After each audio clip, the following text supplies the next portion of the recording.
I began to incorporate the use of social practice in my art to help with an investigation into the social political concerns of women's health issues, specifically researching the overuse and misuse of hysterectomies in America. I created the idea of a sit and stitch, founded on feminist ideals of sharing, conversation, consciousness-raising, collaboration, craft. Participants were introduced to the craft of embroidery and stitched on flags while sharing stories and thoughts about women's health issues and other concerns. Hi, I'm Kelly Ricketts-Nguyen, and I'm part of the Uterus Flag Project. And this is my flag, flag number 36. And I wanted to participate in this mainly because I had a friend who passed away from a long battle with breast cancer. And I think she just knew that I had a story, and she knew that I was also a feminist, and she knew that I could sew, so that probably had something to do with it. But also she just was really reaching out to get as many women involved in this project as she possibly could. So yeah, I don't have my uterus. It was taken away from me. After a little bit of research, I just made a decision to have it removed. And had I been a little smarter about my options, I wonder if I would have made the same decision. Yeah, I think it's like criminal for doctors to make money off of unnecessary procedures. That sucks. I am a DES daughter, and DES is the short version of diethylstilbestrol, which is a mouthful, and that's why they refer to it as DES. And what that means is that when my mother was pregnant with me, she was given DES by her doctor to prevent miscarriage. I remember one time I went into Planned Parenthood, and I was, I think, about 32, and the woman doing my intake told me I should have a hysterectomy just right then and there, right away, not even wait for any cancer to be found. And it is alarming for me to think how many women are forced into having unnecessary hysterectomies. I feel really good about my uterus. I like my uterus a whole lot. It has never given me any problems at all.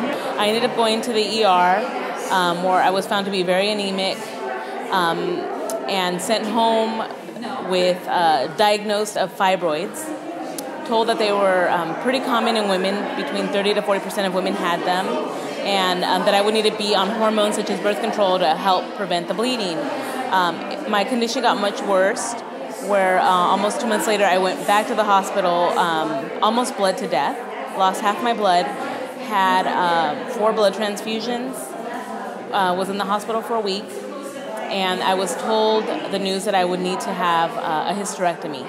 For me, I didn't realize I wasn't well until afterwards. For me, I recovered from it quickly, and I thought it was great. One of the things that I really felt strongly about, or the realization I came to when I had a hysterectomy, was that because it's an invisible organ, even though it's a very crucial organ and it's an organ that takes up a fair amount of space in the body, people don't think of its removal the same way they would think about it if you, say, lost a finger or lost an ear or some other part of your body. I wouldn't liken it to, say, losing a leg, but think about things that you can lose on your body that people can see.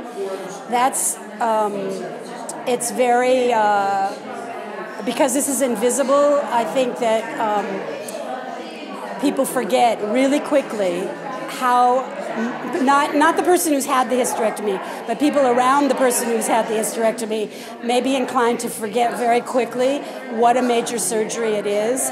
I think this project has such weight and such bearing, particularly for women who have options. My flag actually represents the tears and the sadness of the women who have had to go through the process of having a hysterectomy and not knowing the consequences that might entail. What I really like is that the project is talking about informed consent, and it's really talking about making sure you know what you're getting into, because most hysterectomies in the United States, mine was an emergency hysterectomy. Most of them are not. And if you're contemplating having a hysterectomy, you do have time to maybe research it yourself, research it with your healthcare provider, research it with other healthcare providers, and really be informed about what are the pros and cons. Talk to a handful of women about personal female health issues. Ask your mother about her health issues. Get more information. There is no treatment to restore, replace, or compensate the uterus.